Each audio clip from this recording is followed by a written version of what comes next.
Bom dia, pessoal. Vamos começar? Só para dar a organização da aula de hoje, né? A gente vai continuar, então, na aula passada a gente começou a introduzir forças centrais, né? Análise mais específica de forças centrais. A gente derivou quantidades conservadas, estava descrevendo o movimento em coordenadas planopolares, né? Porque o movimento de uma partícula sujeita à força central se dá num plano perpendicular ao momento angular, que é uma quantidade, é um vetor constante, se eu estou com forças centrais. Hoje a gente vai analisar a descrição do movimento a partir do potencial efetivo, que a gente mostrou na aula passada, né? Que engloba tanto o potencial devido à força central e mais um termo centrífugo, né? Ou seja, analisar a dinâmica do movimento a partir do gráfico da energia potencial efetiva, né? Depois a gente vai tentar obter, via forma integral, as equações de movimento e da trajetória.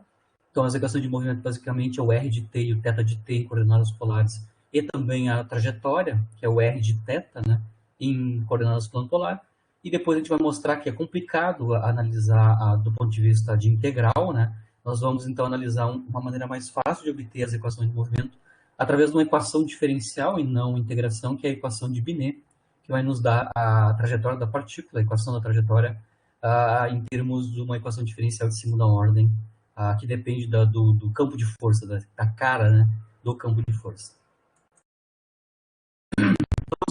Então, só para lembrar, na aula passada a gente tinha definido, usamos o fato que a energia mecânica é conservada, né, mostramos, inclusive, que é conservado em campos de força central, e a gente mostrou que a energia mecânica pode ser escrita em dois termos, né? O primeiro termo envolve a velocidade radial, R ponto, né?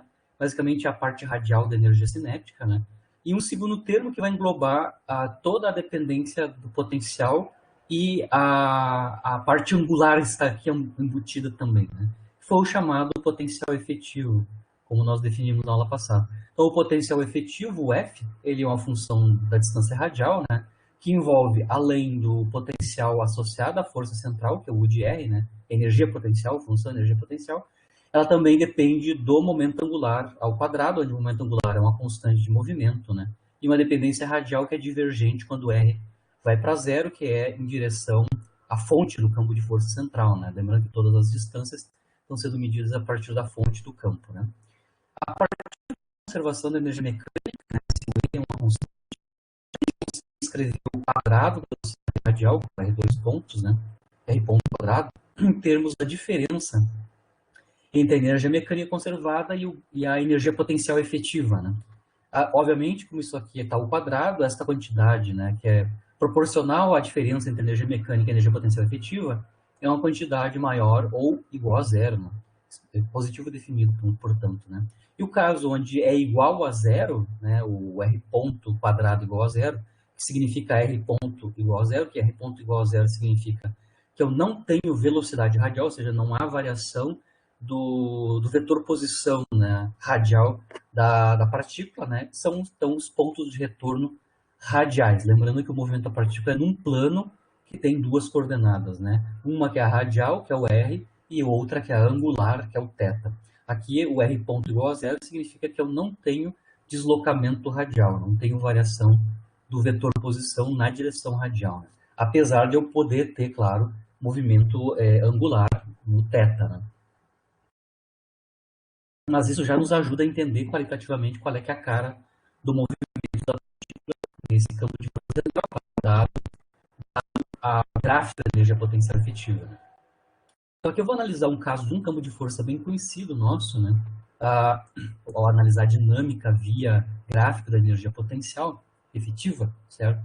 Eu tenho uma partícula então de massa m que se move num campo de força que tem esta cara aqui, ó. Claro, é radial, então é uma força central, né? É paralela à direção R chapéu. E há um módulo, né? Ou a intensidade dessa força é menos kx, então ela é atrativa, ou menos significa que é atrativo, né? E proporcional ao módulo do vetor posição. É uma F de R, né? Esse campo de força aqui, no plano, né? A gente analisou isso daqui, na verdade é a extrapolação 2D do caso da lei de Hooke, né? Se fosse unidimensional, a força então seria menos kx, né? Apontando na direção do I chapéu. No caso aqui, o R é o vetor posição no 2D, né? Então aqui eu tenho basicamente um oscilador harmônico isotrópico, né? Lei de Hooke no caso 2D. A gente já analisou esse caso em coordenadas cartesianas há um tempo atrás. Então, mas é uma lei de campo de força central, atrativo e linear com a distância radial, certo? E eu quero analisar qual é, a dinâmica da partícula num campo de força assim. Então, para isso, vamos ter que construir quem é a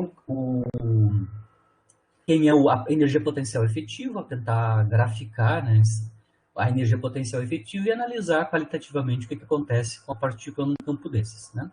Então aqui está a cara do campo, né, a intensidade da força, né, dependente da distância radial é menos kr, né, a r chapéu só dá a direção e sentido da força, e com o f de r a gente consegue calcular quem é a energia potencial associada com esse campo de força elástico, né, tipo lei de Hooke. Lembrando que o F está associado com U por gradiente. Né?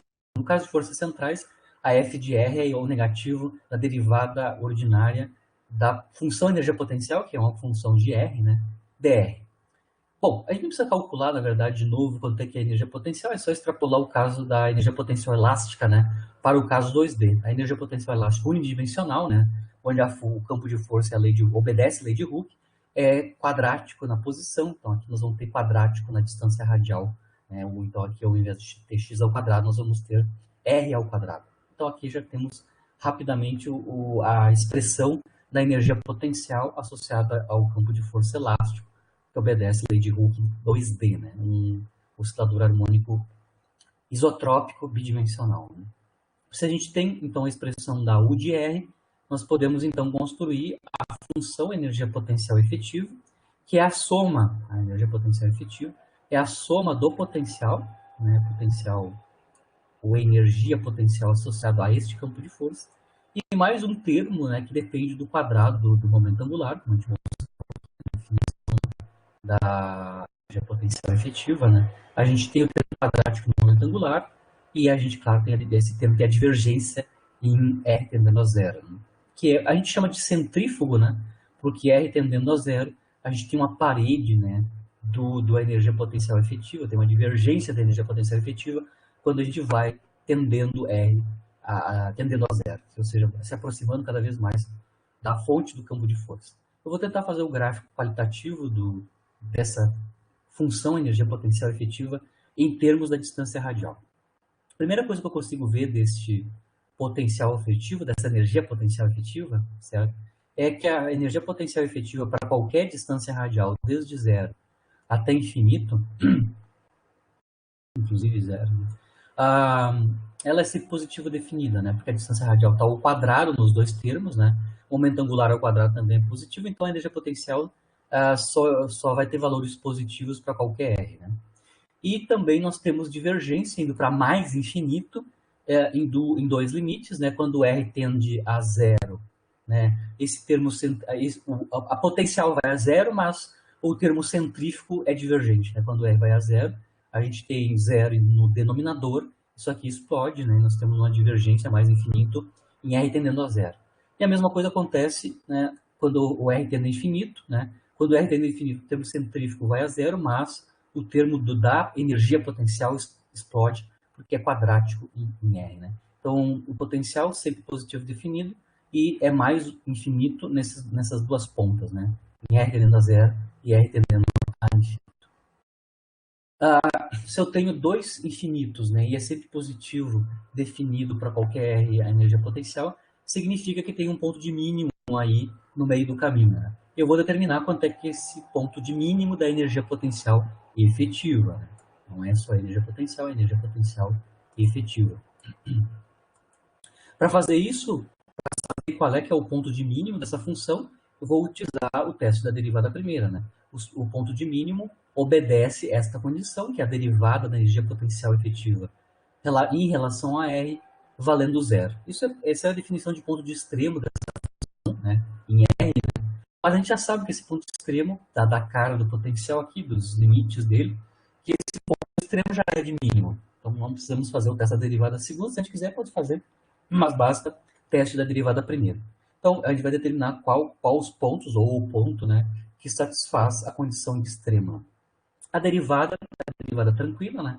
A derivada do primeiro termo, que é do potencial quadrático, dá Kr, né? A derivada do segundo termo é a menos das constantes, L2 sobre 2m, é a derivada de 1 sobre r ao quadrado, que dá menos 1 sobre r ao cubo, na verdade, menos 2 sobre r ao cubo, né? Menos 2 sobre r ao cubo, tem um cancelamento do 2 aqui no denominador, e a derivada do segundo termo, né, basicamente é L quadrado dividido pela massa multiplicado por R cubo. Isso igual a zero, testa a derivada primeira. Para a gente se livrar do R ao cubo no denominador, multiplicamos ambos os lados dessa derivada igual a zero por R ao cubo. Essa nova condição aqui é igual à primeira, né? Agora a gente já tem os R's todos no numerador, certo? E aí a gente consegue já resolver qual é que é o R que satisfaz derivada nula, né? Do potencial efetivo, da energia potencial efetiva. Tá? O R na quarta, então, vale L quadrado sobre Km, né? Ou seja, a distância radial é única, né? A única distância radial positiva definida que satisfaz derivada zero, ponto de extremo, né? Tem esta cara aqui, depende do potencial, do momento angular ao quadrado, e dividido por mk, né? Onde k é a intensidade, a rigidez desse campo, né? Rigidez elástica deste campo, né? Na potência 1/4. Eu vou chamar esse ponto de mínimo de R barra, perdão. R barra, tá? Não significa que ele está no meio do caminho, mas é só para identificar a distância radial que corresponde ao ponto de mínimo do potencial, né, da energia potencial efetiva. Né? Eu posso testar que esse ponto aqui é de mínimo, né, calculando a derivada segunda. Né? Então, se eu derivar essa expressão aqui mais uma vez, eu vou ter a derivada segunda. Então, aqui calculado a derivada segunda de U relativo a R. Né? O primeiro termo dá K. O segundo termo seria a derivada de menos 1 sobre R ao cubo. Isso dá mais 3 dividido por R na quarta, né? Independente do valor de R para qualquer R, né? Para qualquer R aqui, como o R está na quarta potência e os dois termos são positivos, para qualquer R a derivada segunda é positiva, inclusive para esse R barra. Então está claro, testado aqui também pelo teste da derivada segunda, o sinal da derivada segunda, como ela é positivo definido para qualquer R, inclusive nesse R barra. Esse ponto realmente, além de ser extremo, ele é um ponto de mínimo da função energia potencial efetiva. Tenho apenas um mínimo em R barra, certo? Eu posso calcular quanto é que é o valor da energia potencial efetiva nesse ponto de mínimo, nesse ponto de extremo, né? Então eu pego essa expressão do ponto de mínimo e substituo na expressão da energia potencial efetiva. Então, onde eu tenho R ao quadrado, eu substituo por L quadrado mk na 1 meio, né? Quando eu elevo ao quadrado esse R barra, aqui explicitamente, eu vou chamar isso de UF barra, né? Que é o valor da energia potencial efetiva em R igual a R barra, no ponto de mínimo. Faço a substituição e a gente vê todo o detalhe analítico aqui da conta numérica, substituição, né? O que a gente vê, basicamente, é que o valor da energia potencial efetiva calculado nesse ponto de mínimo, a menos da constante K sobre M, que é a frequência angular, né? Se a gente lembrar, né? É a frequência angular da oscilação, né? Num campo de força que é elástico, né? Obedece a lei de Hooke, um oscilador harmônico isotrópico bidimensional, mas é proporcional, a menos da frequência angular, ao momento angular, que é uma quantidade conservada, né? Em forças centrais. Bom, a gente já sabe qual é que é o valor do mínimo da energia potencial efetiva, né?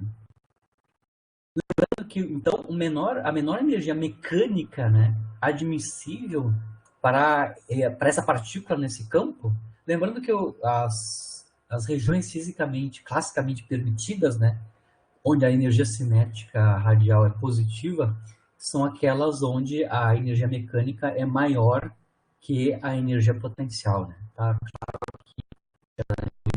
Né?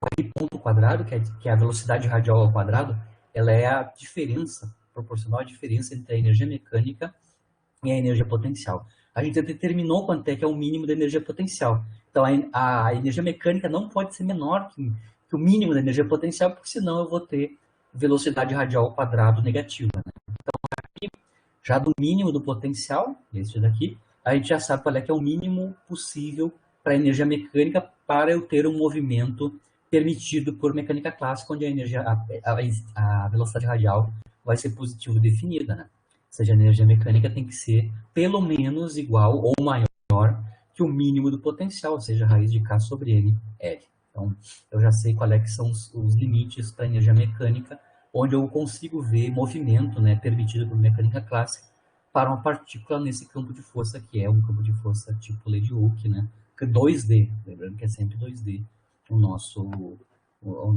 movimento, né, no plano perpendicular ao momento angular.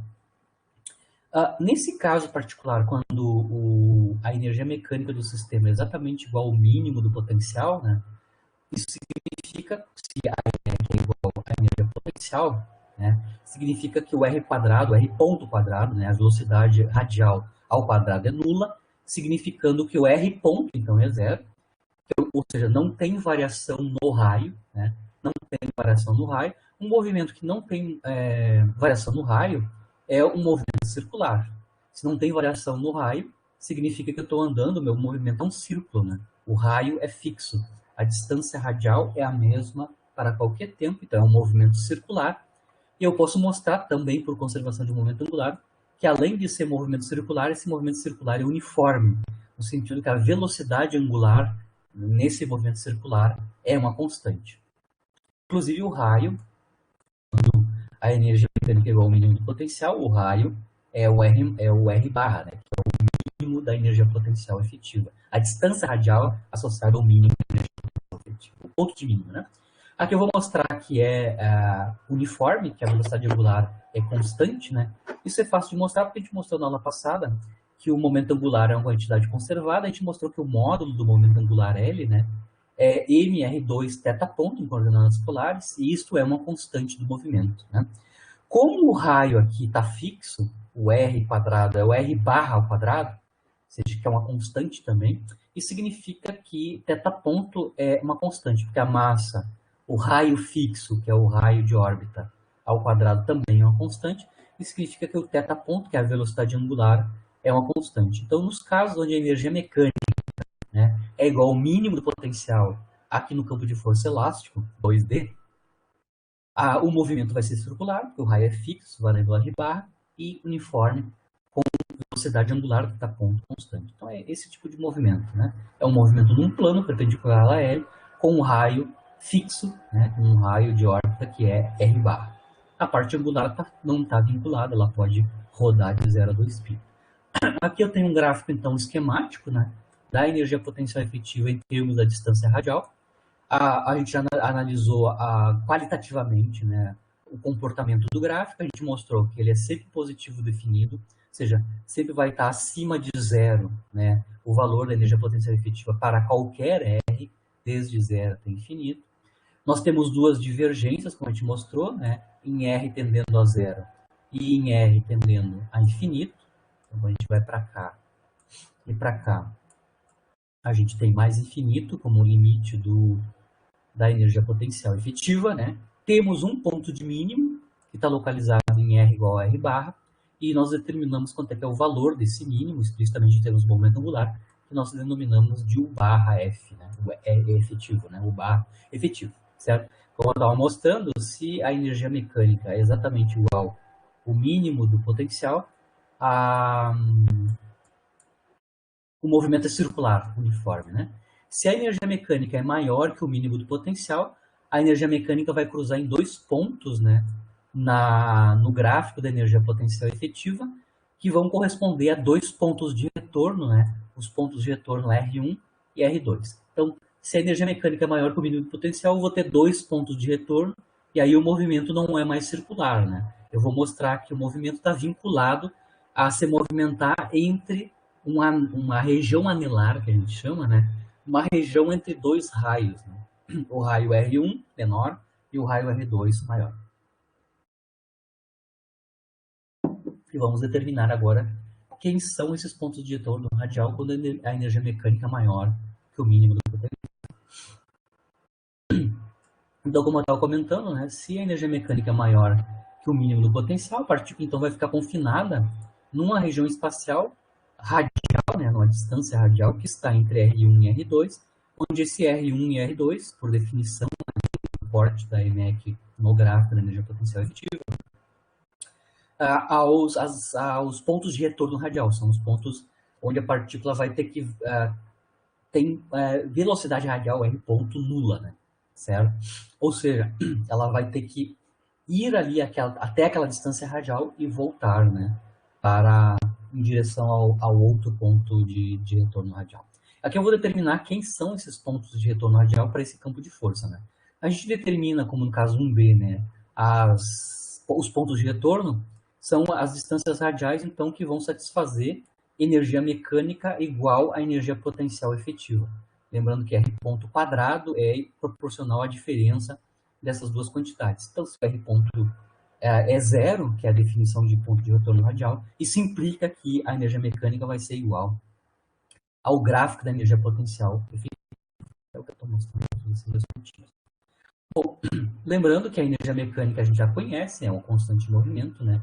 E a expressão da energia potencial efetiva, no nosso caso, né, tem os dois termos, o termo de potencial e o termo centrífugo, aquele que diverge quando a gente vai para zero. Essa equação, então, vai me dar quem são os pontos de retorno, né? A solução dessa equação vai me dar os pontos de retorno. Então, eu vou trabalhar um pouco com ela, eu vou me livrar do denominador r quadrado. Então, eu vou multiplicar ambos os lados aqui por 2 vezes r quadrado. A gente obtém essa nova relação, onde a gente já tem r no numerador, né? E a partir dessa equação, então, vamos determinar quem são os r's que satisfazem a definição de ponto de retorno, né? Bom, aqui a gente vai só ordenar, né, por potência de R, né? Começando com aqui ainda dividimos tudo por K, né? Aí a gente vai começar então com a potência quartica, depois a gente tem um quadrado, depois a gente tem o termo constante, que é o L quadrado dividido por MK, então já vou dividir por K aqui, ambos os lados dessa equação. Nós temos então uma equação quartica para R, né? Para determinar. Então, os pontos de retorno são as raízes dessa equação quartica em R, né? Muito bem. Então, nós teremos que achar as raízes de uma equação quartica. Se a gente fizer uma redução de ordem, a gente pode achar as raízes a partir de uma equação de segundo grau, né? Uma quadrática, e não quartica, que é mais difícil de resolver. Então, eu vou fazer uma mudança de variável aqui, né? Vou chamar r quadrado de u, e aí a gente consegue fazer uma redução de ordem, né?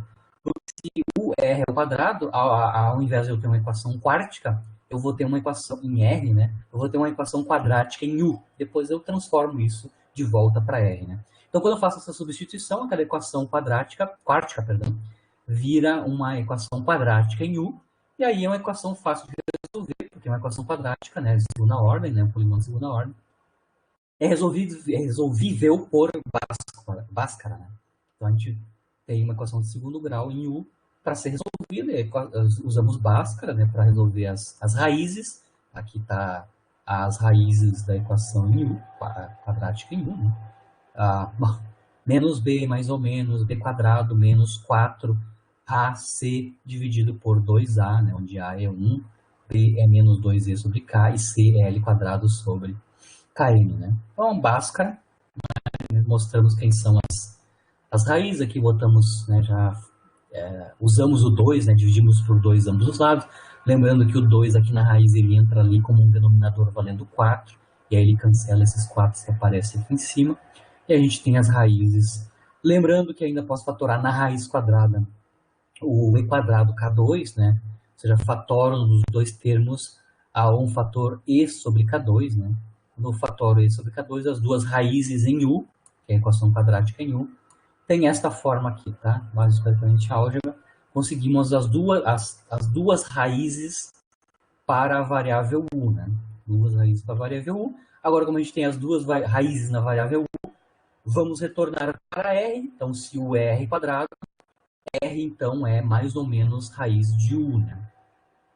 Simplificando, lembrando que distância radial é positiva definida, então só faz sentido a gente tomar as raízes positivas mais raiz de U, tá? Então, ao invés de ter 4, né, quatro soluções, na verdade a gente só precisa de 2 que são as positivas definidas, né? R é igual mais raiz de U, porque a distância radial é positiva definida, né? Então, vamos tomar R, então, igual a mais raiz de U. Então, a gente já sabe quem são as duas raízes, ou seja, os dois pontos de retorno. É só tirar a raiz quadrada desse termo aqui, né? Ou seja, tirar a raiz quadrada das raízes de U, né? Certo? Fizemos isso, então levamos aqui U por 1 meio, né? Então a gente vai tirar a raiz quadrada do fator E na K, E sobre K, perdão, raiz quadrada de E sobre K, e a raiz quadrada do termo em colchete, ou seja, eu vou botar a potência 1 meio, né? Para significar raiz quadrada. Então a gente vai ter as duas raízes, cada uma das raízes significa um sinal aqui dentro do colchete, né? Claro que a menor distância radial, obviamente, vai ser o sinal menos, né? Onde eu tenho 1 subtraído de um fator menor que 1, que é 1 menos alguma coisa, é menor que 1. Então, a menor raiz, eu vou chamar de R1, né? É quando tem o sinal menos aqui no meio do colchete. E a maior raiz, né? Ou seja, a maior distância radial, é quando eu tenho mais aqui no meio do colchete. Então, nós temos as duas raízes, R1 e R2. Essas duas raízes, esses dois raios, né? Esses dois raios vão ser os pontos de retorno e qualitativamente no plano, né? Aqui eu estou desenhando o R1 e o R2, os dois pontos de retorno, ou seja, os dois raios, né? Associados ao movimento limite da partícula, né? A partícula só pode desenvolver movimento dentro dessa região anelar, é um anel, né? Nessa região achugueada entre R1 e R2, na verdade entre R2 e R1, né? A partícula só pode desenvolver movimento aqui dentro, certo? Só dentro dessa região anelar. Para distâncias radiais menor que 1, não pode ocorrer o movimento, e nem distâncias radiais maiores que R2, o gráfico, né? Para distâncias menor que R1, que é dentro daquela região anelar, né? Aí, se eu estou com raios menores que R1, a energia mecânica, né? A energia mecânica é menor que a energia potencial efetiva. Significa que a velocidade radial é negativa, né? Então, ela é uma região proibida, classicamente. A mesma forma com R2, com raios, né? Distâncias radiais maiores que R2. Também, o gráfico da energia potencial é maior que a Mx, vai dar R ponto menor que zero. Então, essas duas regiões, a esquerda de R1 e a direita de R2, são regiões classicamente proibidas, porque a energia cinética, na verdade, a velocidade radial ao quadrado seria negativa. Então, a partícula só pode ser movimentada dentro dessa região anelar, que a gente chama, entre R1 e R2, certo? Então, a gente consegue descrever qualitativamente, né, como é que se comporta o movimento só usando a conservação da energia mecânica, né? E olhando o gráfico da energia potencial efetiva, né? Se a energia mecânica é igual ao mínimo da energia potencial efetiva, o movimento é circular uniforme. Se ela é maior que a energia potencial efetiva, existe e o movimento da partícula está confinado dentro desses dois raios, né? Ou seja, dentro dessa região anelar. Claro que a gente não obteve detalhes do movimento na região anelar, que a gente vai já discutir agora.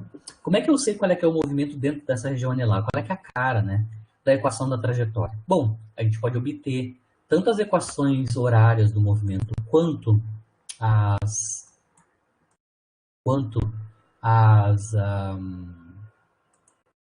equações a equação da trajetória, né? Basicamente analisando a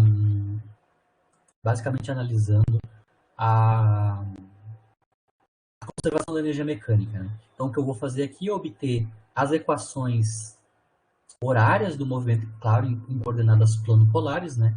E a equação da trajetória. Ou seja, eu vou calcular R de t, θ de t e R de θ. Ou seja, as duas equações horárias, a distância radial como função do tempo, ângulo como função do tempo, e distâncias radiais em função do ângulo θ, que é a equação da trajetória em coordenadas plano-polares.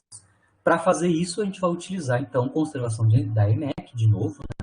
A gente mostrou que da conservação da energia mecânica, o quadrado da velocidade radial R ponto é proporcional a menos o fator 2 sobre m, a diferença entre a energia mecânica, que é uma constante do movimento, menos a energia potencial efetiva. Quando tiramos a raiz quadrada de ambos os lados, a velocidade radial, o R ponto, né, é a raiz quadrada desta quantidade da direita, onde lá aqui eu só estou escrevendo a expressão da energia potencial efetiva na forma do potencial radial, a energia potencial radial, e o termo centrífugo, né, explicitamente. O mais e o menos aqui, que tem a ver com a raiz quadrada, adotamos então o sinal mais para R crescente no tempo e o sinal menos para R decrescente no tempo, relativo, claro, à velocidade radial, né? Se ela aumenta ou ela diminui com o tempo, né? Essa equação que está aqui é uma equação diferencial, né, de R como função do tempo, porque R ponto nada mais é que R dt, né? Essa equação aqui, na verdade, é uma equação diferencial de primeira ordem dos raios, né, das distâncias radiais como função do tempo. Uma equação diferencial de primeira ordem, né, ordinária, pode ser resolvida por separação de variável. Né? Vou fazer a solução dessa equação diferencial, R como função do tempo, separando variáveis. Né? Então, eu vou separar a variável tempo de um lado, né, e a variável radial do outro.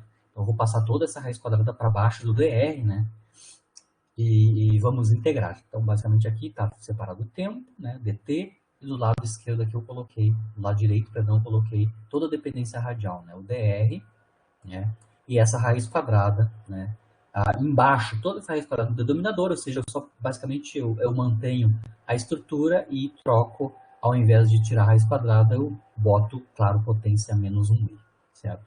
E nós podemos já colocar os limites de integração, né, no tempo e na distância radial. Então, já vou usar as condições iniciais, né? Em t igual a 0, eu vou dizer que a distância radial é r0. Em tempo igual a t, a distância radial é r de t. Então, já estou colocando os limites de integração, onde a condição inicial, eu estou dizendo que em t igual a 0, a distância radial a partir da origem é r0, certo? A integração em t é trivial, né? Vou integrar dt de 0 até t, isso dá t. E depois, no lado direito, a gente vai ter que fazer a integral explícita, né, na distância radial entre R0 e R. Essa integral é difícil, né, porque ela está com uma função complicada da distância radial no denominador. Né? É uma raiz quadrada de uma função complicada de R, dependendo de quanto é que é a expressão da energia potencial, né, em termos da distância radial. Pode ser complicado ou não de resolver esse tipo de integral. Mas, a princípio, é possível resolver a equação de movimento, na verdade, a R como função de t a partir dessa equação. Então, esta equação vai me dar informação sobre a equação horária R igual ao R de t. Como é que variam as distâncias radiais em função do tempo, né? Que é uma das equações horárias do movimento em coordenadas planopolares, que é o que a gente está utilizando para descrever o movimento das partículas sujeitas a forças centrais. Né? A equação horária para o ângulo como função do tempo é tranquilo de fazer, lembrando que a velocidade angular ela é uma constante, né? Ela vale da conservação do momento angular, θ ponto, a gente mostrou na aula passada, né? É o momento angular dividido pela massa multiplicada por R2, né? Na verdade o L é igual a mR2 θ ponto, né? Então podemos escrever θ ponto como L mR2, lembrando que θ ponto é derivada de θ relativa ao tempo. De novo, esta equação que está aqui para o ângulo em função do tempo, θ de t, é uma equação diferencial de primeira ordem, de novo, que a gente pode resolver por ter separação de variável também, né? Então, separamos o θ e o tempo, separamos as variáveis e integramos, né? Então, aqui eu deixei no lado esquerdo o dθ, tudo que depende de θ fica no lado esquerdo, e tudo que depende do tempo vai para o lado direito, né? O dt, a constante L sobre M, né? E 1 sobre R quadrado. Lembrando que o R é um R de t, então ele depende do tempo, o R de t depende do tempo, ele fica no lado direito junto com o tempo, ao quadrado, né? R de t ao quadrado. E também podemos integrar, né, o ângulo e os tempos usando as condições iniciais para o ângulo em função do tempo. Então, em t igual a 0, a gente vai dizer que o ângulo de partida é θ0, e em tempo igual a t, o ângulo é θ de t. Então, a gente pode integrar e obter a equação horária dos ângulos como função do tempo. Né? Quando a gente integra, então, o dθ de θ0 até θ, o resultado da integração é θ menos θ0. Né? E no lado direito, a gente tem a integral do tempo, né? Do inverso da distância radial como função do tempo ao quadrado, e multiplicado pela constante L sobre M, né? Integrado de 0 até t, claro. Né? Aqui, então, eu consigo escrever θ, isolando θ aqui, né? θ de t em termos da integral temporal. Então, aqui a gente tem como é que a gente vai calcular a equação horária para os ângulos como função do tempo, também é obtida a partir de uma integração. Então, aqui, a distância radial como função do tempo os ângulos como função do tempo, ou seja, as equações horárias de movimento no sistema de coordenadas planopolares, são obtidas por integrações, né, integrações definidas, né, tanto para a distância radial quanto para os ângulos como função do tempo. É mais simples ou mais complicado, dependendo da forma da energia potencial efetiva, né, que está no denominador aqui na equação horária para a distância do tempo. Se a gente quiser não obter a equação da horária, mas a gente quer a equação da trajetória, ou seja, como funcionam a relação entre as duas variáveis, as duas coordenadas planopolares, R e θ, ou seja, eu quero calcular θ como função de R ou R como função de θ em coordenadas polares, a gente pode usar essas equações e também obter a equação da trajetória já direto. Não as equações horárias, mas a equação de trajetória, claro, em coordenadas planopolares, θ de R. Né? Então, para fazer isso, a gente pode utilizar essa equação horária para θ de t, né, e reescrever ela na forma de uma equação de movimento, equação de trajetória. Como é que a gente vai fazer isso? Aqui eu vou mudar a variável, ao invés de calcular a integral no tempo, né, eu vou calcular a integração aqui na distância radial. Para fazer isso, eu vou lembrar que dt pode ser escrito como dt dr, né? Ou seja, eu vou tentar reescrever a integração em tempo numa integração na distância radial, porque eu tenho um r ao quadrado embaixo, né? Então, eu vou escrever dt como dt dr, lembrando que dr dt é o r ponto, né? A derivada da distância radial relativa ao tempo, que é a velocidade radial, né? Então, eu consigo mostrar que dt basicamente é dr, né? Dividido pela distância, pela velocidade radial r ponto. Eu faço a substituição dessa relação aqui na integração, né? Na integração em tempo. Então, substituímos dt por dr sobre r ponto, né? Aqui. Já temos o r quadrado ali embaixo, né? Claro que uma integração agora em r, a gente vai colocar os limites, né, correspondentes a 0 a t, que é r0 até r na distância radial. E aí a gente já tem a equação da trajetória, né? Θ como função de r em coordenadas planopolares. Ela também, a equação da trajetória, é obtida por integração, né, radial, né, onde aqui no R ponto, o R ponto vai depender, claro, do potencial, né, da energia potencial efetiva. R ponto, né, aqui, né, o R ponto depende de uma função complicada de R que soma a energia potencial, o de R, mais aquele termo centrífugo, né? E é uma raiz quadrada o R ponto. Né? Então, a integração vai ser complicada, né? A integração em R, né? Com um R ponto embaixo. Então, toda a informação que vai ser integrada em R, basicamente está aqui na informação do R ponto em termos de R, né? Como está mostrado ali em cima em termos do potencial. Né? Eu vou fazer aqui explicitamente o cálculo da equação da trajetória θ de R ou R de θ a partir desta equação integral aqui, né? Ou seja, eu vou integrar explicitamente, né, em R, dado uma energia potencial efetiva conhecida, ou seja, um campo de força conhecido, né?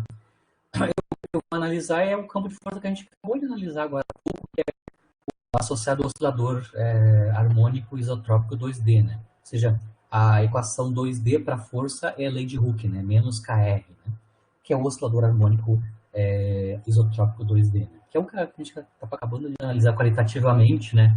O movimento agora há pouco, né? A gente fez o gráfico, energia potencial efetiva e tudo mais. Então, obter a equação da trajetória, a partícula sujeita a um campo de força assim, né? A partir da integral, é tranquilo, né? Então, θ de R é θ0 mais L sobre N, a integral de R0 até R, dr, R ao quadrado, R ponto, né? R ponto. Agora, a gente vai escrever R ponto em termos da energia potência efetiva. Né? Então, o que está no denominador aqui, que é R quadrado vezes R ponto, basicamente é R quadrado, multiplicado pelo R ponto. Lembrando que o R ponto, né? O R ponto, ele é essa raiz quadrada toda aqui, onde dentro dessa raiz quadrada a gente tem o termo centrífugo, a energia mecânica, e a energia potencial para o campo de força específico que eu estou analisando, né? Que no caso é o quadrático, né? A gente acabou de mostrar. Aqui explicitamente, né? Eu estou escrevendo R ponto em termos da energia potencial efetiva, né? O termo centrífugo e a energia mecânica, né? Do sistema, que é uma constante do movimento, né? Então aqui eu estou colocando explicitamente no caso desse campo de força aqui, qual é que é o potencial? O potencial é quadrático, né? K sobre 2R quadrado. Aqui estou fatorando a energia dentro da raiz, né? Então vou fatorar a energia, aonde a energia então vai multiplicar o 2 e o M, né? E aí eu posso tirar para fora, porque isso é uma constante, né? Raiz quadrada de 2E sobre M é uma constante, eu já fatorei aqui, né? Claro que quando eu fatorei o E, né? Eu tenho nesses dois termos aqui eu tenho o E embaixo, né? No denominador, e uma constante aqui, né? Certo? Então, fatoramos a energia. Um desses R's do R ao quadrado eu posso passar para dentro da raiz. Quando eu passo um desses R para dentro da raiz, ele vira um R quadrado, né? E aí eu tenho até potência quártica, né? Então, aparece o termo que eu tinha 1 aqui, fica R2. O termo quadrático fica R na quarta. E o termo constante fica, continua sendo... aliás, o termo que tem R quadrado embaixo fica um termo constante, né? É proporcional ao momento angular ao quadrado. Né? Então, já só passei um dos R's para dentro da raiz quadrada e fatorei a energia aqui no colchete. Bom, aí eu tenho esta expressão para a multiplicação R quadrado R ponto, que está aqui embaixo no denominador da integral que eu quero integrar para obter a equação da trajetória. Certo? Lembrando que aqui a gente vai ter uma integral complicada, porque lá embaixo a gente tem uma raiz quadrada de uma função complicada de R, né? Tem uma raiz quadrada com R na quarta, né? É importante a gente fazer uma mudança de variável para tentar reduzir as potências de R para recair pelo menos numa integração, numa integral definida conhecida, né?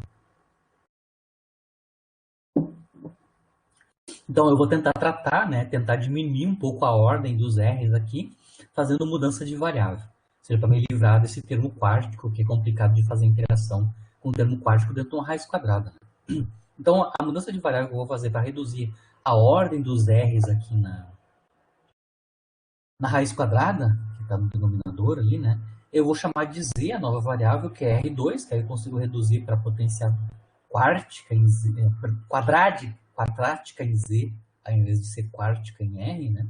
Eu vou chamar de Z de R2. Calculamos, então, dZdr, né, que é 2R. Isso significa que o dr é dz sobre 2R. Né? dr é dz sobre 2R. Com isso, a gente consegue também fazer a substituição, além do z aqui dentro da raiz quadrada, no denominador, nós conseguimos substituir também o diferencial dr em termos da nova variável, a diferencial da nova variável, que é o dz. Né? Estou colocando aqui a equação é θ menos θ0 igual a L sobre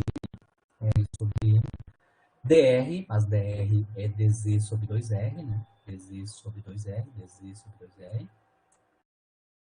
E, obviamente, embaixo, né, no denominador, a gente tem r multiplicado por essa tralha toda aqui, né? Onde a gente está substituindo R2 por Z, certo?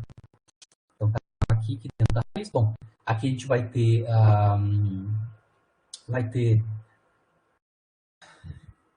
a gente vai ter as constantes, que é o 2m sobre m raiz quadrada. E aqui dentro da raiz quadrada a gente tem R2, que é Z, né? R2 que é Z. Aqui. A gente tem o R na quarta, que vai girar Z2. A gente tem o termo constante. Aqui o termo constante. Aqui está o DZ, tal. Lembrando que este R aqui com o R que estava aqui no denominador vai virar um R quadrado, que é o próprio Z. Né? Então, eu já escrevi toda a integração em Z. Eu fiz essa troca de variável aqui. Agora, em Z, parece que é tranquilo de calcular analiticamente o resultado da integração. Se a gente conseguir integrar analiticamente a integral em Z, a gente vai ter equação horária θ de R. Né? Porque essa integral aqui vai ser uma função de R, porque os limites de integração aqui vão depender de R, tanto de R0 quanto de R. Né? Bom, essa integral que está aqui em Z, né, é esse tipo de integral definida aqui, tá? É dx sobre x, uma raiz quadrada, né, onde dentro dessa raiz quadrada eu tenho uma equação de segundo grau na variável de integração. É verdade, né? Então, tem um Z2, tem um Z e um termo constante, tá? Que é justamente o que a gente tem ali em cima, né? Certo? Esse tipo de integral indefinida é conhecida, né? Um dx, onde eu tenho x, e uma raiz quadrada, onde dentro dessa raiz quadrada a gente tem uma equação de segundo grau em x, uma variável de integração. Isso existe em tabela de integrais, né? Esse tipo de integração está associado à função arquisseno, né? Claro, é complicado em termos das constantes, né? A, B e C. O ABC são os coeficientes que multiplicam o termo quadrado, o termo linear e o termo constante, né? Então, a gente vai ter que analisar, no nosso caso, quem é A, B, C, para a gente conseguir colocar aqui na expressão do resultado da integração. Mas, basicamente, essa integral aqui é uma integral do arquisseno, de Z, né? Certo?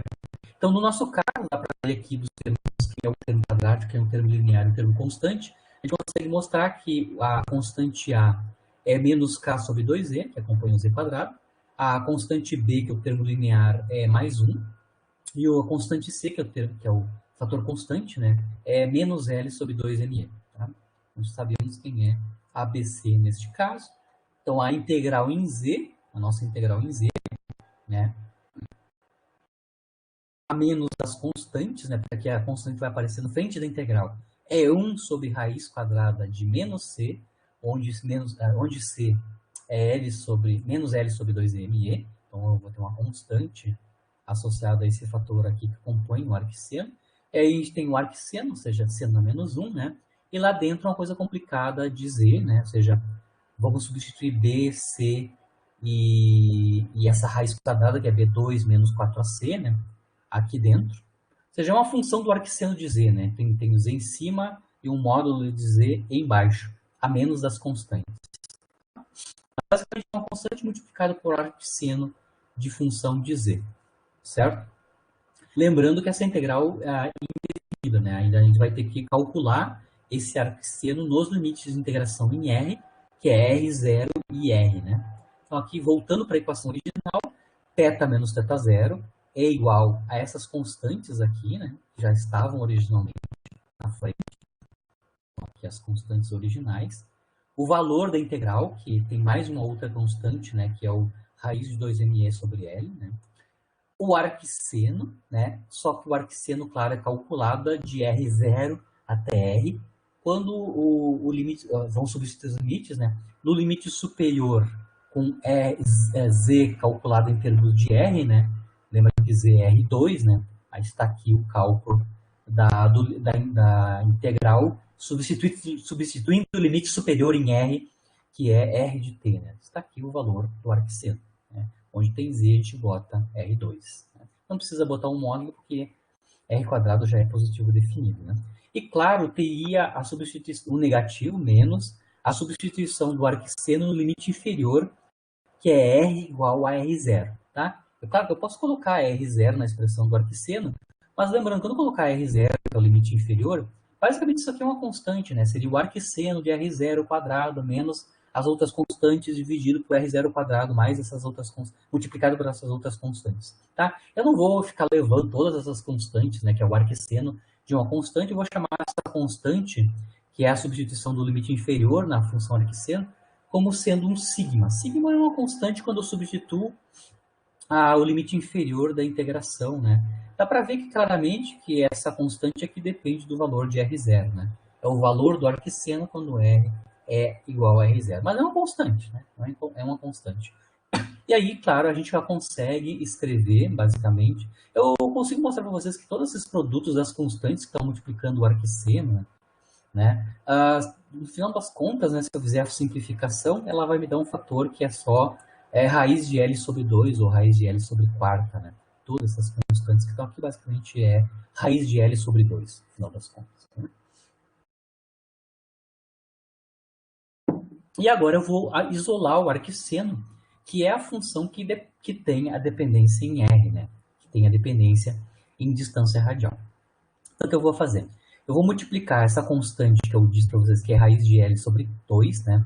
Para o lado esquerdo. Então, vai acompanhar o θ menos θ0. A constante 2 sobre raiz de L, né? Quando eu passo essa constante para o lado de lá. 2 sobre raiz de L. Com isso, eu fico só com a diferença, né, do arquisseno e o sigma. Passo o sigma para o lado esquerdo positivo, né? Ele vira mais sigma, né? O que sobra na direita é só a função arquisseno, função da distância radial. Toda essa dependência radial, que é o r quadrado no numerador e o r quadrado também no denominador. Tá? Então, não estou botando pontilhado, mas é todas essas quantidades aqui que dependem de r. Né? Agora sim, a gente vai aplicar a função seno em ambos os lados, né? Então, do lado esquerdo eu vou ter seno dessas constantes, né? Dependentes de θ, né? Certo? Aqui, claro, o θ está multiplicado por 2 sobre raiz de L. E vamos ter mais constantes, claro que eu estou chamando de beta só para simplificar, né? Que é a soma do sigma e do menos θ multiplicado por 2 sobre raiz de L. Então, eu tenho um conjunto de constantes ali, né? Eu estou chamando de beta só para simplificar. E, claro, a dependência no ângulo, né? Que é 2 sobre raiz de L multiplicado por θ. Tá aqui. Tudo isso é argumento do seno, né? Quando eu aplico a função seno em ambos os lados, né? Então, do lado esquerdo tem o seno. Claro que agora tem o seno de θ, né? A parte angular já está aqui no lado esquerdo. Quando eu aplico o seno na função arquisseno, o arquisseno é a função inversa do seno, né? A gente fica só com o argumento do arquisseno, né?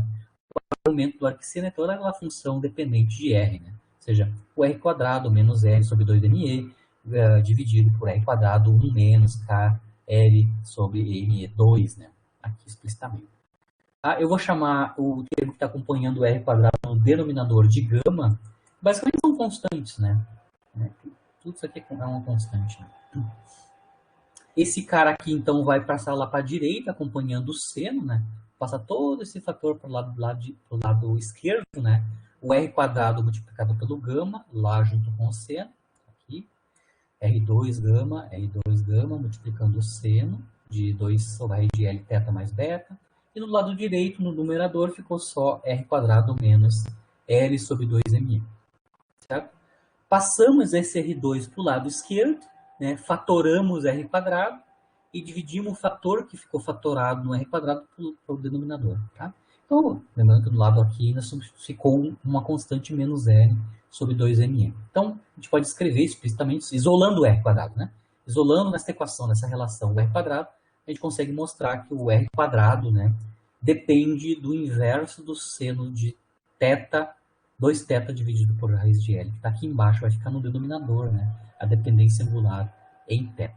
E aí, finalmente, a gente vai conseguir, tirando a raiz quadrada de ambos os lados, né, a gente vai conseguir escrever R, né, R, como uma função, né, tiramos o raiz quadrada do lado direito, né, a raiz quadrada, onde dentro dessa raiz quadrada, a dependência angular está na forma de um seno, né? A gente tem uma constante, né? Eu ainda troquei sinal aqui, né? A gente pode tirar esse sinal menos, pode passar para cá para dentro e a gente troca a ordem aqui dentro do colchete. Né? Mas basicamente a parte angular está na forma de um seno, né? No denominador, tá? O que a gente obteve aqui explicitamente a partir da integração para obter a equação da trajetória na forma integral, né? É a equação da trajetória em coordenada plano polar quando o meu campo de força é tipo oscilador harmônico isotrópico 2D, né? É uma lei de Hooke 2D, né? Para o campo de força. Onde o potencial, a energia potencial, a função energia potencial é quadrática na distância radial, certo? A equação da trajetória é essa, tá? Depois a gente vai ver que isso aqui são cônicas, né? Tipo cônicas em coordenadas plano polares. Mas aqui eu consigo obter a equação da trajetória. O que eu obtive é R como função de θ, né? R como função de θ, ou seja, eu obtive R de θ, que é a equação da trajetória, né? R como função do ângulo em coordenadas plano polar, né? É a equação da trajetória da partícula em coordenada plano polar, tá? Claro que depois eu vou ter que fazer os gráficos das possíveis trajetórias dessa partícula nesse campo, mas a equação da trajetória está dada aqui. A menos das constantes, que é o momento angular, a energia mecânica e as condições iniciais estão todas embutidas nesse beta aqui, né, que está o θ zero, e basicamente o θ zero e o r zero estão dentro dessa beta, né, que são a distância radial inicial e o ângulo de partida θ zero, né? Ou seja, as condições iniciais estão embutidas tudo nesse parâmetro beta aqui, né? E, claro, as constantes de movimento, que é o momento angular e a energia mecânica, que são constantes, né, no tempo. Mas está obtida a equação da trajetória de forma integral. Eu resolvi uma integração, né? A trajetória correspondente a essa equação aqui, a gente já viu em coordenadas cartesianas 2D, né? A gente já mostrou que as trajetórias possíveis, né, do oscilador harmônico isotrópico 2D em coordenadas cartesianas, a gente mostrou todas as trajetórias possíveis, né? Elas poderiam ser círculos, elipses, já mostrou isso em coordenadas cartesianas, né? Elipses, círculos e retas, né, onde o movimento oscilatório se dava em cima dessas retas com coeficiente angular conhecido, né? Já mostrou isso em coordenadas cartesianas. A gente mostrou explicitamente em coordenadas cartesianas aquelas trajetórias, as elipses, os círculos e as retas, né, onde tem um movimento oscilatório, ou seja, todas equações fechadas, né, trajetórias fechadas no plano, né? Elipses, círculos e retas são trajetórias fechadas no plano XY. Né? Essa equação que a gente obteve em R como função de θ descreve todas as figuras geométricas aqui, tanto a elipse quanto o círculo, quanto as retas com inclinação conhecida, onde se dá o movimento da partícula oscilatória, no caso do oscilador harmônico isotrópico, onde a frequência, né, de movimento em cada direção, em x e y, as duas coordenadas, né, cartesianas, é igual, né, que é o caso que a gente está analisando aqui. Né? Então, essa equação complicada, a rede θ descreve círculos, elipses e retas, né, que a gente já conhecia. O que ficou de lição do cálculo da equação da trajetória usando integrais, né? É muito complicado obter a equação da trajetória via integração, né? Por quê? Porque, claro, que a gente conseguiu fazer uma transformação de variável, onde depois da transformação de variável, a integral recai numa integração tabelada, certo? Mas pode que o meu campo de força ser tão complicado que mesmo com substituição de variável, eu não consigo obter uma integral tabelada, né, analiticamente solúvel. Então, pode ser que a minha solução da integração seja apenas numérica, tá? E mesmo no caso simples da força elástica, né, a gente já viu que o resultado da integração é uma função complicada, é uma função arquisseno, que depende na distância radial de uma maneira complicada, né? E o isolamento de R quadrado não é trivial, tá? Isso nos diz que não é interessante, do ponto de vista prático, né, obter a equação da trajetória R de θ a partir de integrações, porque na maior parte dos casos pode ser que a gente só obtenha resultados numéricos, né, ou que as integrais que a gente vai ter que resolver sejam extremamente complicadas, né, ou a gente vai precisar um software, né, que consiga resolver algebricamente as integrações para nós, né? Porque não vai estar tabelado o resultado das integrais. Vai ter que fazer uma série de simplificações e tentar entender que tipo de integral a gente tem, né? Analítica. Né?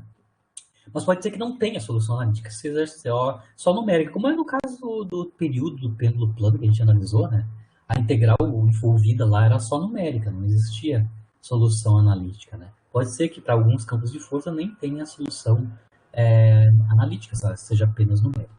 Então é interessante obter de outra maneira a equação da trajetória que não seja por integral. Já mostrei aqui, no caso mais simples possível, que é o campo elástico, que é complicado obter a equação da trajetória por integração, né? Certo? E aí eu vou mostrar para vocês como é que a gente vai obter a equação da trajetória, não através de uma integral, mas assim através de uma equação diferencial, que talvez seja mais simples de resolver que uma integração, né, complicada. O problema todo aqui da integração, da integral, obter a equação da trajetória da integração, é que toda dependência radial está no denominador, né, numa raiz quadrada no denominador. que envolve funções trigonométricas, né? É resolvível, né? Solúvel por substituição trigonométrica, que são as mais difíceis. Então, aqui nós vamos construir uma equação diferencial para a equação da trajetória, tá? Que é mais simples de resolver que no caso integral. Tá? Essa equação diferencial que dá a trajetória da partícula no campo de força central é chamada equação de Binet. Tá? Então, eu vou aqui derivar a equação de Binet e vou fazer alguns exemplos, né, de qual é, que é a informação que a equação de Binet nos dá do ponto de vista da trajetória da partícula, a equação da trajetória da partícula num campo de força central, certo? Como é que eu vou derivar a equação diferencial de Binet? O ponto de partida para fazer a derivação é usar a segunda lei de Newton, né, para a força radial, né, onde o campo de força sobre a partícula é um campo de força central, né, analisando a parte radial apenas como a gente fez na aula passada, né, apenas a parte radial do movimento. Né. Então aqui está a segunda lei, né, massa vezes aceleração é igual a força, e aqui eu vou analisar só a parte radial da segunda lei. Ou seja, massa vezes a componente radial da aceleração, que em coordenadas planopolares a gente já conhece, R2 ponto menos R ponto ao quadrado, essa é a aceleração radial em coordenada planopolar, igual a componente radial da força, que é a função F de R, né? Que é menos KR, por exemplo, no caso que a gente estava analisando agora há pouco. Né? Então, significa então que eu posso escrever, claro, multiplicando pelas massas a aceleração radial em plano polar, né? A gente tem que, como a gente fez na aula passada, né? A relacionar a aceleração radial com a força central. Né? Então, a gente pode mostrar, como a gente fez na aula passada, que mr2 pontos menos L quadrado, m é R ao cubo, é igual a F de R. Isso a gente já mostrou no finalzinho da aula passada, quando a gente estava mostrando a conservação da energia mecânica. Né? Esta relação. Esta relação aqui é obtida, então, a partir da segunda lei, parte radial para o movimento. Tá? Então, a relação entre o campo de força e a aceleração radial da partícula, né? O R2 pontos. Certo? Para encontrar, a partir dessa equação, a equação de Binet, eu vou fazer mudança de variável. Tá? Eu vou fazer em vez de usar R, eu vou usar outra variável para construir a equação de Binet. Qual é que é a variável 9? Tá? Que eu quero calcular, então, R como função de θ, que é a equação da trajetória. Né? Então, o meu R aqui, ele é uma função de θ. A nova variável, tá, é U. Tá? Eu vou chamar aqui R, é o inverso de U. Tá? Inverso de U, lembrando que como R é função de θ, U também vai ser uma função de θ. Mas a nova variável U tem essa relação com R. Né? R é o inverso de U ou U é inverso de R. Tá? Certo? Basicamente é isso. E aí a gente vai reescrever a segunda lei, parte radial, em termos da variável U. Tá? Ou seja, eu vou tentar obter, então, uma equação diferencial para U com função de θ. Resolvo essa equação diferencial e retorno para R depois, no final. Né? Então, eu vou, a partir dessa equação, vou tentar uma equação diferencial para U. Tá? Então, vou começar com, a gente necessita, para reescrever essa equação diferencial em termos de U, a gente vai precisar saber quanto é que a derivada segunda de R, agora escrita, claro, em termos da nova variável U. Tá? Para isso, eu vou calcular primeiro a derivada primeira de R, né? O R ponto. O R ponto é dr dt, né? Mas eu posso escrever dr dt como dr dθ, dθ dt, onde dθ dt é a velocidade angular θ ponto. Né? Mas pela conservação de momento angular, a gente sabe que o θ ponto está relacionado com o momento angular conservado, a massa e o R2. Eu ainda posso aqui substituir o θ ponto em função do momento angular e do R2. Tá? E ainda sobra aqui dr dθ, certo? Lembrando que dr dθ, agora sim posso escrever dr dθ em termos da nova variável U. Né? Eu posso escrever dr dθ como sendo dr du, que agora R está relacionado com U. Né? Eu posso escrever dr dθ como dr du, du dθ, certo? dr du a gente consegue calcular explicitamente, né? dr du está aqui, né? É menos 1 sobre U quadrado, aqui explicitamente. Né? dr du é derivar o R relativo a U. Ou seja, a derivada de 1 sobre U. A derivada de 1 sobre U é menos 1 sobre U quadrado. Tá? A menos nas constantes. E sobra du dθ. Certo? Essa é a derivada primeira. Tá? Lembrando que o R tem 1 sobre R quadrado aqui na frente, né? Lembrando que 1 sobre r quadrado, na verdade, é u quadrado, né? O último passo aqui é substituir o 1 sobre r quadrado por u quadrado. U quadrado é 1 sobre r quadrado. E aí eu consigo escrever a derivada primeira em termos das constantes, que é menos L sobre M, né? E a derivada da nova variável u relativa ao ângulo polar θ. Tá? Isso é a derivada primeira. Tá? A derivada primeira pode ser escrita como a derivada primeira de r relativa ao tempo pode ser escrita como uma derivada proporcional à derivada de u relativa a θ. Eu posso derivar de novo relativo ao tempo para obter a derivada segunda de r, ou seja, o r ponto, r2 pontos. Pontos é o que aparece aqui na equação dinâmica na parte radial, segunda lei parte radial, que é o que a gente necessita, né? Quanto é que é a derivada segunda de r, né, no tempo escrito em termos da variável nova u. Então, r2 pontos é derivar no tempo a derivada primeira, tá? Ou seja, derivar no tempo esta quantidade que depende de du dθ, certo? Então, a menos as constantes, eu vou ter que derivar no tempo du dθ. Lembrando que a gente pode reescrever a integral, a derivada no tempo em termos da derivada do ângulo, né? Que eu escrevi, né? dr dt, como sendo dr dθ, dθ dt. A derivada temporal vai virar primeiro uma derivada em θ e depois dθ dt, né? Onde eu estou derivando em θ tudo que está dentro desse colchete aqui, desse parêntese, né?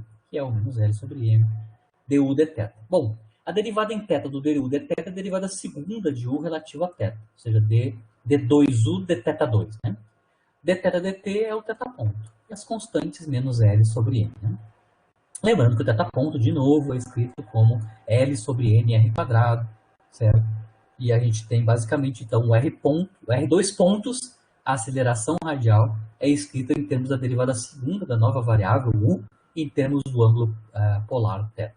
Lembrando que 1 sobre r é o quadrado. Então, finalmente, conseguimos mostrar que, a partir da nova variável u, né, que é o inverso de r, a derivada segunda, ou a aceleração radial, né, é escrita menos as constantes como sendo proporcional à derivada segunda da nova variável relativa ao ângulo polar θ multiplicada por u quadrado. Então, r2 pontos é o quadrado multiplicado por a derivada segunda de u relativa ao ângulo θ a menos das constantes.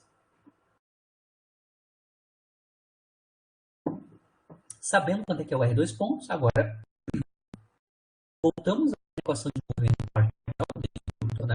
E substituímos o valor de r2 pontos que está aqui,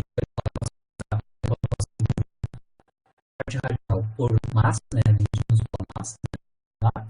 Onde aqui eu tenho explícito no primeiro termo uma aceleração radial r2 pontos. Né?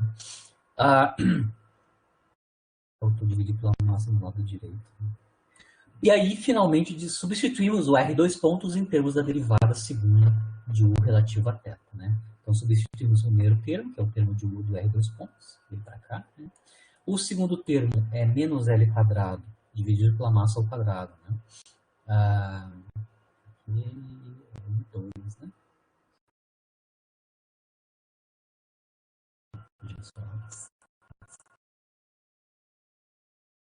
Quando substituímos aqui, então, o segundo termo, que é menos L2, massa ao quadrado, lembrando que 1 sobre R3 é U ao cubo, né? Lembrando que U é o inverso de R, né? E do lado direito a gente tem a F de R, que agora vai virar F de U, né?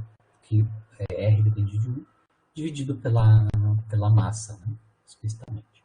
Bom, aí vamos isolar o termo da derivada segunda de U relativa a θ, então vamos dividir ambos os lados por menos L quadrado M2 U2. Então, quando a gente faz isso, né? Dividimos ambos os lados por menos L quadrado M2 U2, a gente tem, então, derivada primeira, a derivada segunda, né, de U relativo a θ, mais um termo linear em U, porque quando a gente dividiu por U2, esse termo vira linear em U, né? As menos as constantes, claro. Né? Troca de sinal, vejam bem, né? Tem uma troca de sinal aí. O lado direito vai ficar negativo, né, na troca de sinal. Bom, e a menos as constantes, né, lembrando que a gente dividiu por U quadrado também embaixo, né? Ambos os lados estão sendo divididos por menos L2, M2, U2. Né? O que nós obtivemos aqui? O que nós obtivemos depois que a gente substituiu o R2 pontos em termos da segunda de U relativa a equação diferencial de U. Em relação a θ de segunda ordem, né? Linear, né? E pode ser não linear, né? Pode ser não linear dependendo do campo de força. O que eu obtive aqui? Eu obtive uma equação diferencial que pode ser resolvida, né, para a variável U em função do ângulo. Então, a solução dessa equação vai me dar U de θ, né? Depois eu posso converter isso em R de θ, porque U é o inverso de R, né? Só inverter a solução, eu já obtenho R de θ, né? Ou seja, a equação de trajetória coordenada plano polar. É uma equação diferencial, segunda ordem. Aqui no lado esquerdo não tem problema nenhum. No lado direito, essa equação diferencial pode ser não linear, né? Porque o campo de força pode ser uma função complicada da distância radial, e isso pode complicar a nossa equação diferencial que a gente vai ter que resolver, tá? Então, a gente obteve a equação diferencial que dá a trajetória, mas eventualmente ela pode nos dar uma equação diferencial que é não linear, como a gente vê no caso dos osciladores não lineares, pode ser que a solução seja um pouco complicada, né? Mas para determinados campos de força, essa equação diferencial da trajetória, que é a equação de Binet, tá? Então essa equação que eu derivei aqui, que é essa equação diferencial que eu derivei, que basicamente ela depende do campo de força, né? Eu só preciso saber o campo de força em termos da variável nova U, eu já consigo obter a equação da trajetória se eu conseguir resolver essa equação diferencial. Essa equação diferencial, como eu falei, é a equação de Binet. A equação de Binet, então, é a equação diferencial para a trajetória. Aumentando se, dependendo da simplicidade do campo de força, essa equação diferencial que eu vou ter que resolver é uma equação diferencial linear conhecida, como a gente já fez em outros momentos, por exemplo, de resolver equações de movimento lá dos osciladores, por exemplo, né? Eu vou mostrar para vocês como é que fica a equação de Binet explicitamente com um campo de força muito conhecido nosso, que é os campos de força central, que são atrativos, leis do inverso quadrado da distância. Tá? Os dois exemplos que tem essa cara aqui, né? A intensidade da força radial, né? É menos uma constante dividido por R quadrado, ou seja, forças atrativas, o menos aqui significa atrativo, né? E variam com o inverso do quadrado da distância. Bom, qual é que são campos de forças centrais que obedecem esse tipo geral de comportamento, né? Gravitação é o caso, onde a constante C é o produto das massas e a constante de gravitação universal de Newton, né? O G maiúsculo. Né? Então, campo de força que é o atrativo lei do inverso quadrado da distância, por exemplo, o exemplo prático é gravitação, né? Interação gravitacional entre duas massas. Né? Outro caso onde eu tenho força atrativa lei do quadrado do inverso da distância é a atração coulombiana, né? Entre partículas com cargas distintas, né? Cargas diferentes, né? Onde agora, no caso da eletrostática, né, a constante C, aqui em cima no numerador, é a constante de Coulomb multiplicada pelo produto das cargas, né? Mas, então, eu tenho vários campos de força que são atrativos lei do inverso quadrado da distância, tá? Que tem esta cara geral. E aí eu quero mostrar para vocês qual é a cara da equação de Binet. Né? A equação de Binet, a lei de força escrita em termos da variável U, lembrando que a variável U é o inverso de R, né? O inverso de R. Então, significa que se a lei de força é menos C dividido por R quadrado, a lei de força escrita em termos da variável U, né, é menos C ao quadrado. Né? O quadrado é inverso de R ao quadrado. Substituímos isso, essa informação, né, da lei de força, na equação de Binet, ou seja, nesta parte aqui direita, né, da equação de Binet, e aí eu vou ter a equação diferencial de Binet que está associada ao movimento de uma partícula sujeita ao campo de força atrativo, lei do inverso quadrado da distância. Né? Do lado direito mantém como está, né? Derivada segunda de U relativa a θ, mais o U. E no lado direito a gente tem explicitamente f de R, né? Ou f de U, valendo menos C sobre U quadrado. Lembrando que na equação de Binet, no lado direito, eu tenho U quadrado no denominador, né? Que cancela a dependência U quadrado do campo de força. Tá? E basicamente o que sobra no final das contas do lado direito para a equação de Binet para lei do quadrado inverso quadrado da distância atrativo, né, para o campo de força, é uma constante. Né? O termo quadrático U é cancelado e só sobra um constante. Né? Então eu vou ter a constante massa vezes a constante C, né, dividido por L quadrado. Né? Na verdade aqui é mais, né? Se ela é atrativa aqui é mais, né? Mais MC dividido por L quadrado.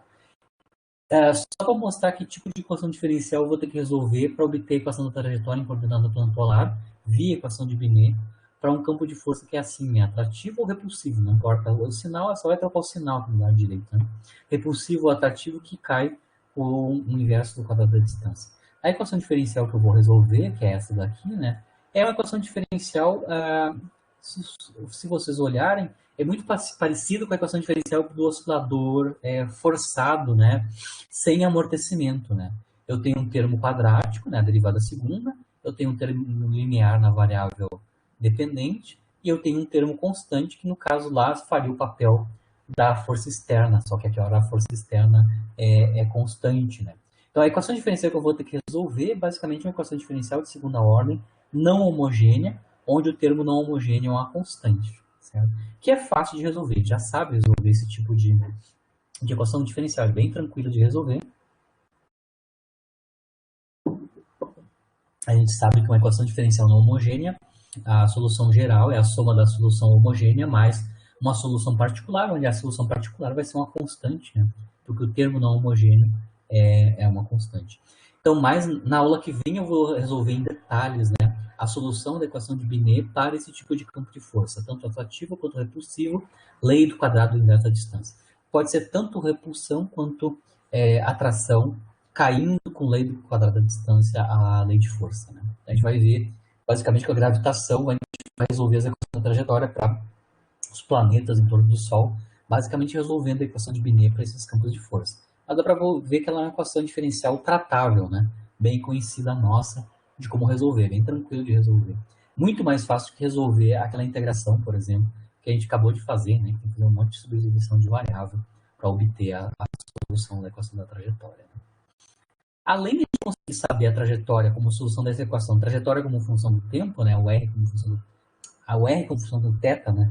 A equação da trajetória em coordenada plano polar, conheço já qual é, que é a trajetória da partícula e assumindo que a trajetória é obtida através de um campo de força central, ou seja, que aquela trajetória é consequência da partícula estar sujeita a um campo de força central, eu posso usar a equação de Binet para recobrir, para entender qual é que é o campo de força central que está dando origem a essa trajetória. Tá? Isso é uma outra coisa, uma outra informação que a equação de Binet é capaz de nos informar. Né?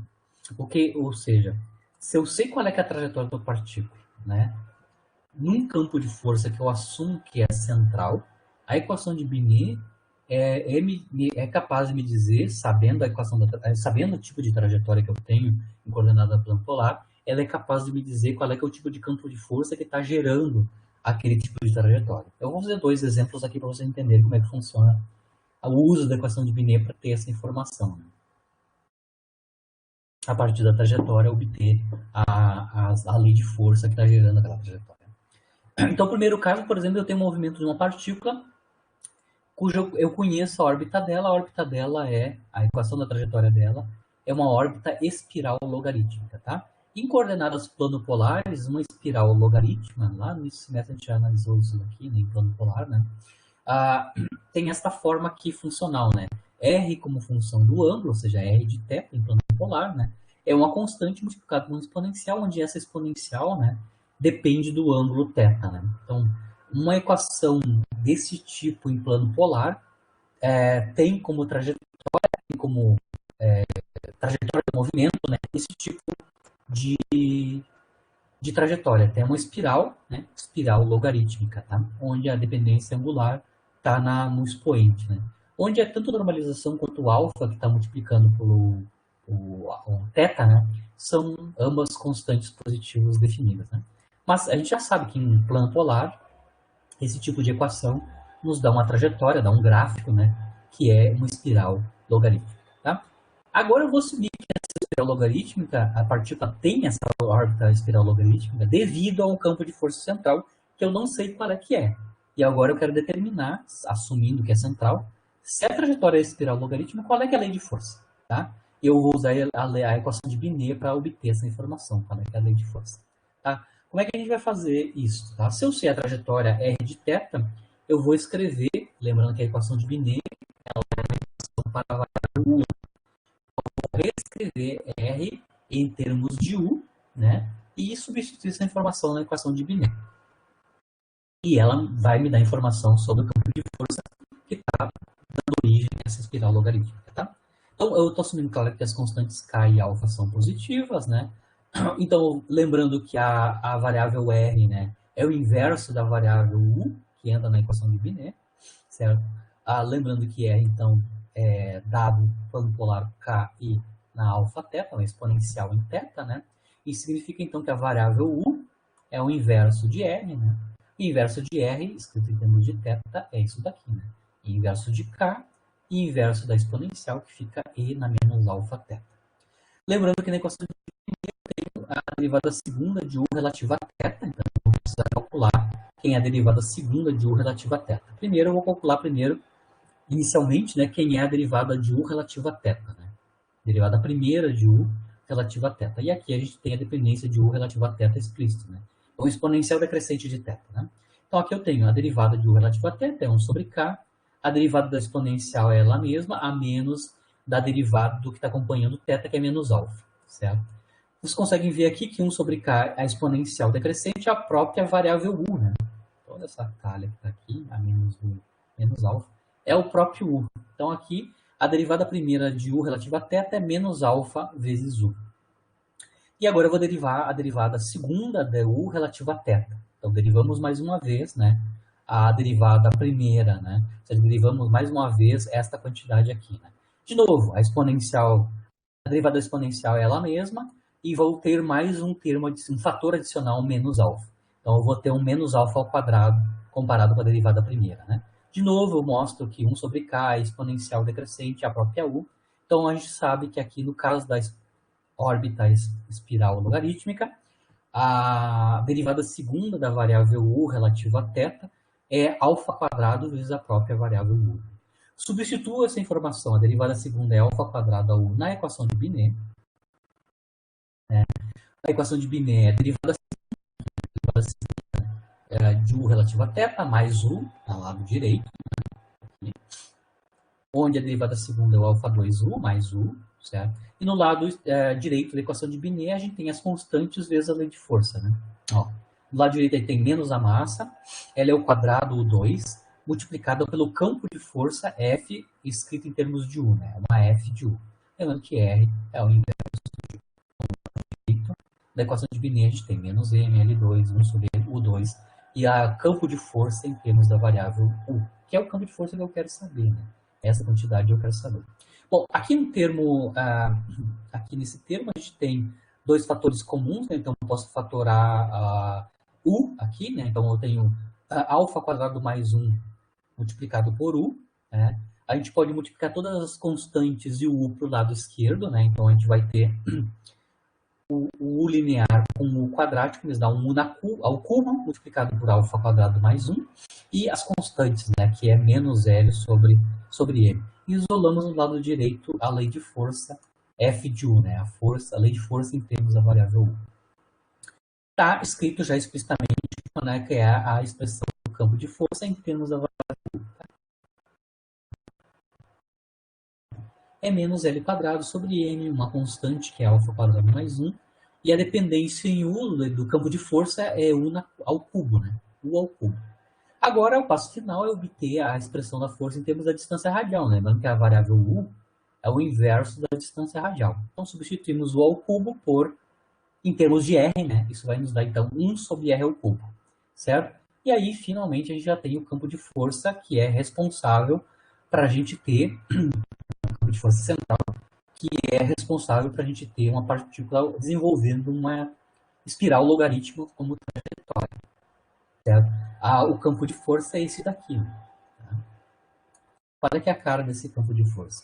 É um campo de força atrativo, a menos as constantes aqui. É campo de força atrativo, o sinal menos sempre significa atrativo, né?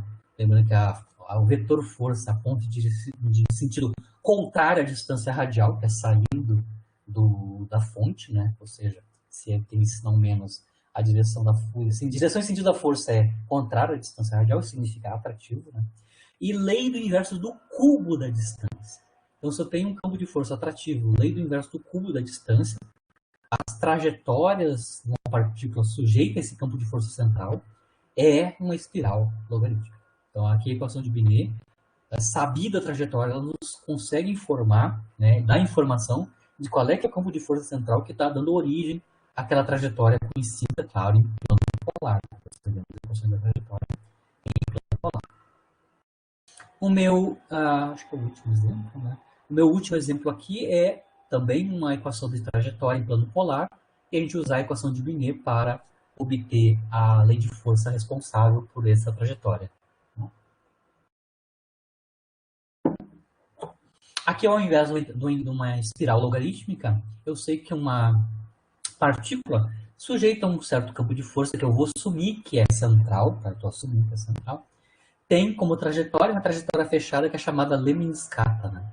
Lemniscata é essa gravatinha borboleta aqui, tá? Eu estou fazendo o gráfico no plano, né, da curva lemniscata, tá? A equação em plano polar, em coordenadas plano polar, para uma lemniscata, que é esse infinito aqui, né, trajetória fechada, tem esta equação aqui em plano polar, tá? Como equação em plano polar, a equação do lemniscata é r quadrado igual a A2, né? Onde o A é os limites máximos aqui em torno da origem, né?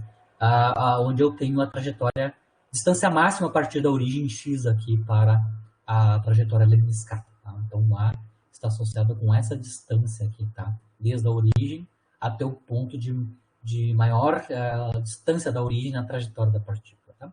Cosseno de 2θ, θ é o ângulo polar. Então, aqui é a forma como a gente obtém em plano polar a equação da lemniscata. Se eu tirar a raiz quadrada, a gente tem essa equação aqui para a lemniscata, né? R é a raiz quadrada de cosseno de 2θ.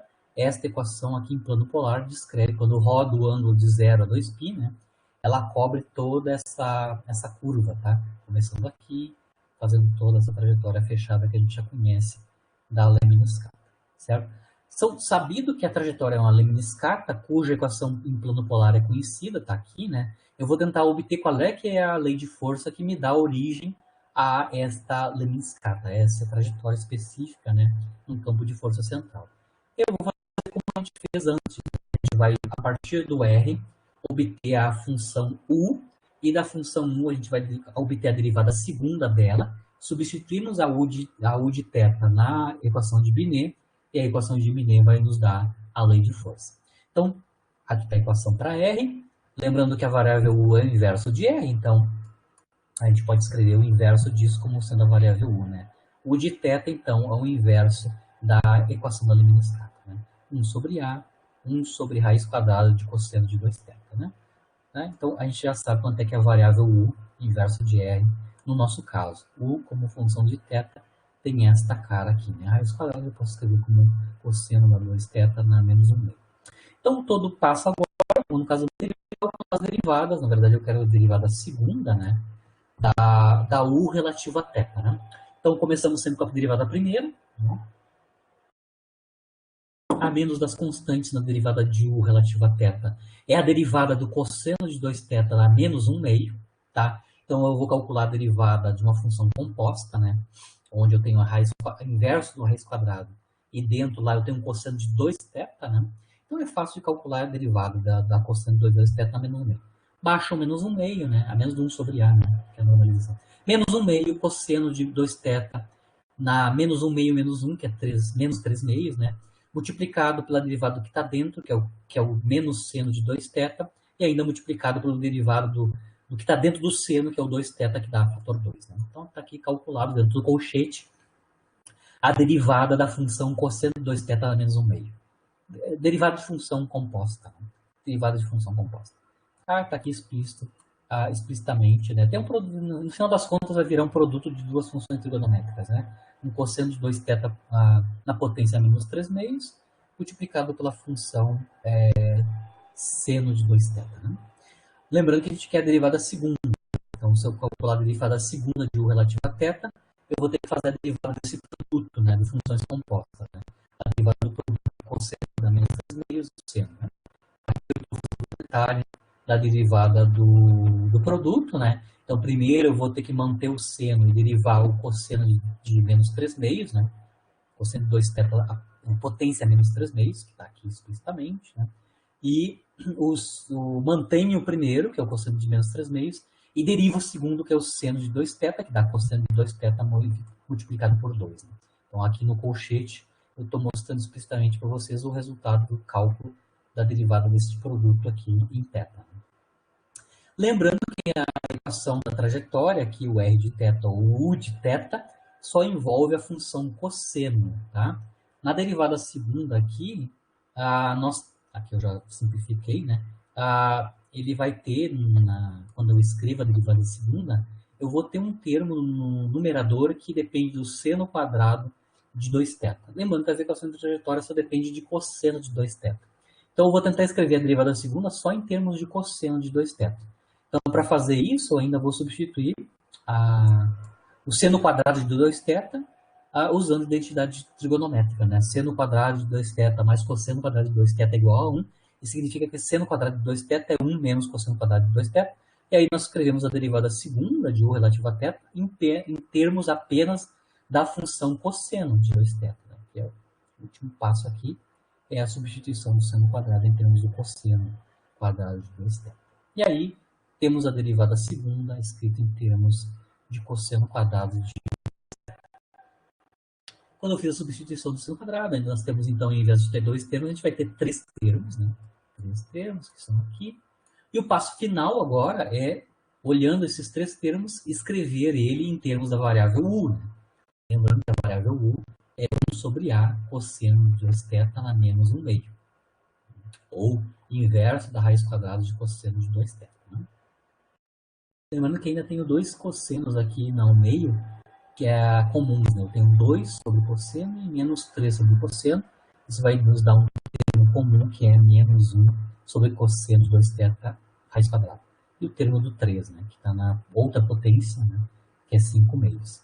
Bom, o que eu vejo aqui, tá? Esse primeiro termo aqui da derivada segunda, certo? A menos o sinal menos, né? É exatamente a variável, né? 1 sobre a inverso do cosseno. Basicamente, então, esse primeiro termo da derivada segunda aqui é menos 1. Tá?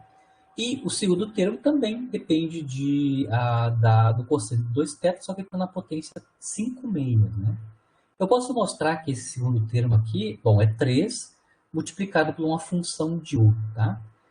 Lembrando que u, né, se eu multiplicar u ao cubo, né, se eu multiplicar u à potência quinta, né, só para levar a potência quinta, eu vou obter exatamente o cosseno de 2θ na potência 5 meios. Tá?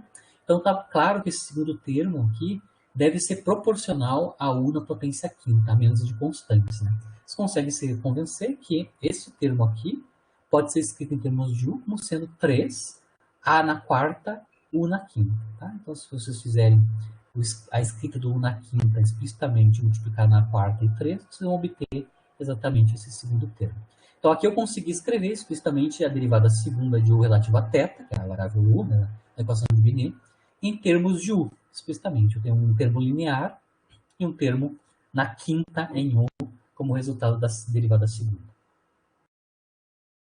Substituímos essa derivada segunda na equação de Binet para nós obtermos a equação da trajetória. Né? Tá? Lembrando que a equação de Binet é essa equação diferencial aqui. Né?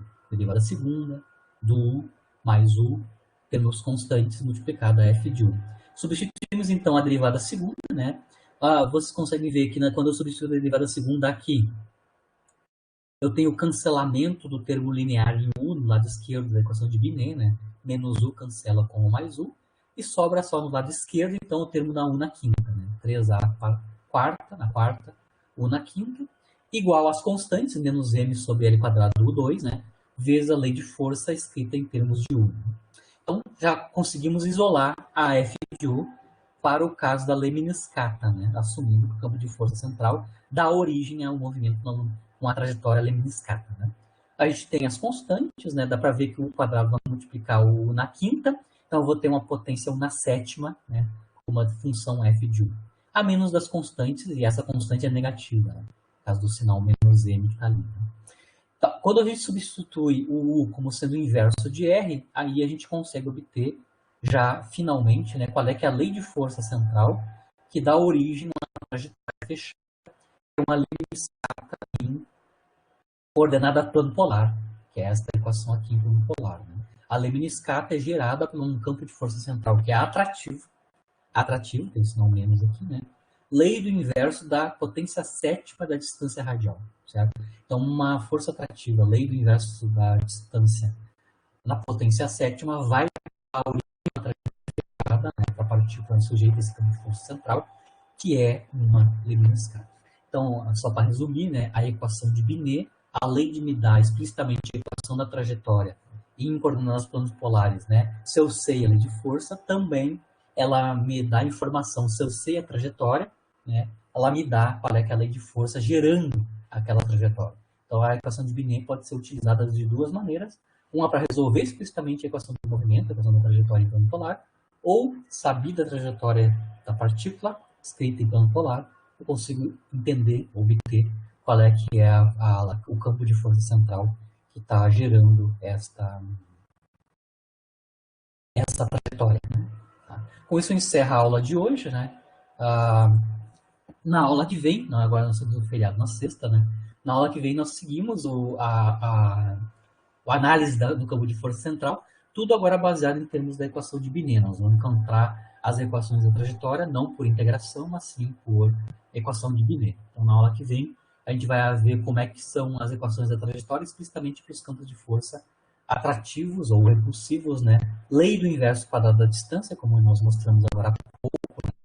Vamos mostrei a cara da equação diferencial de Binet no caso de campos de força que variam com o inverso quadrado da distância, né? E vamos obter explicitamente, como solução da equação de Binet, a equação da trajetória nesses campos de força. Né?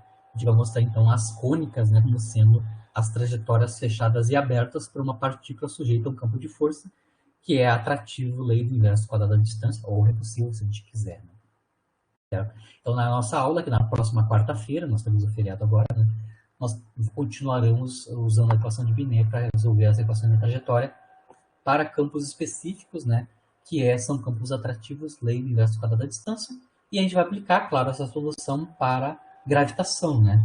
A trajetória dos planetas em torno do Sol obedecem, são descritos pelas equações de trajetória, satélites artificiais em torno da Terra, naturais e artificiais em torno da Terra, são também descritos por essas equações de trajetória, movimentos de asteroides, cometas, etc., todos os movimentos planetários, né, são descritos por as cônicas, né, que a gente vai obter as soluções delas na aula que vem, resolvendo explicitamente a equação diferencial de Binet para esse campo de força, esse tipo de campo de força.